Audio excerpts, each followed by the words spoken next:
So the Nintendo Switch can be hacked now, and if you know anything about hacking a Nintendo system, or not just Nintendo system, any system in particular, you know that it usually leads to pirating games and stuff like that. And I actually had homebrewed my 3DS, and homebrew is the hacking application that is used on Nintendo systems. And I actually hacked my 3DS to play Game Boy Advance games, but I never really pirated stuff and stuff like that.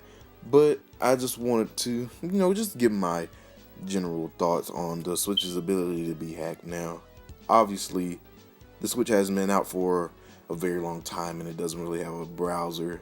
And that's actually the reason why they don't have a browser on the Switch, is because they knew that people are so relentless with hacking handhelds in particular. I'm pretty sure the PSP got hacked almost immediately, and that's just a new trend for handhelds. And that's actually one thing that Nintendo did. They hired a bunch of people to basically hack-proof the Nintendo Switch. But obviously, being hacked is, I think hacking is just inevitable. You can get as many people as you want, and they can keep working out the kinks and stuff.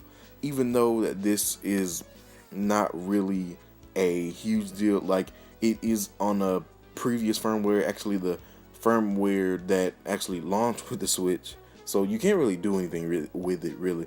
You can't even play games if you're still stuck on that firmware. So if you have a Switch sitting around, you can't really play recent games. You can't really play Mario Odyssey. You can't really play a certain version of Zelda that has pretty much all the fixed frame rate issues and stuff. But honestly, this is interesting because I know a lot of people would like to homebrew their Switch, because homebrew opens up the system to like custom themes, and you can have music and stuff. I've seen what can be done with homebrew on Nintendo system, all types of stuff as far as like emulation goes, as far as just unlocking the potential that was never there, or Nintendo has no intention on unlocking. Like, I'm pretty sure a lot of people have been essentially begging for things since launch, because to be honest, this thing is, itching for some things, and it is itching for some apps. So I mean,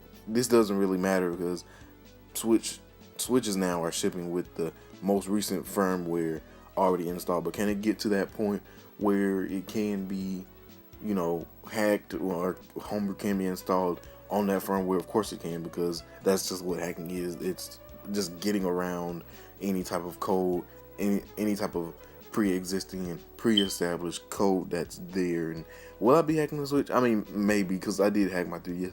And when it comes to the Switch, I do want one that is used for hacking, and I want another that is just used to, play games, because I still want to support Nintendo. I still want a Switch that is, untouched and unpolished, and I want a Switch that is hacked, fully customizable. So, and just in case that one gets banned, my main Switch won't get banned. And I'm pretty sure someone made a good point in that Nintendo doesn't really have saved or cloud saves or anything like that. So, overall, hacking can unlock the maximum potential of a system. Will it do this for the Switch? Not really anytime soon. Like, not in any real reasonable capacity. But I do think that the Switch has a lot of potential for being a hack system, especially being as powerful as it is, and especially being as flexible and versatile as it is. So, I mean, what I feel about this news, I mean, it's because yes, you can install homebrew, but you have to still have it. So it's really, there's a lot of trade-offs, on top of the fact that you really won't be able to do anything with it, and on top of the fact that only weirdos that bought two Switches just to save it for being hacked can only do that. So I mean, I don't know, but this does establish the future layout of Switch hacking in the future. I guess we'll see where this thing goes. I mean, I'll see if I want to be a part of that in the future. I don't know if I'll end up doing videos on it, or will this just be a one-time thing.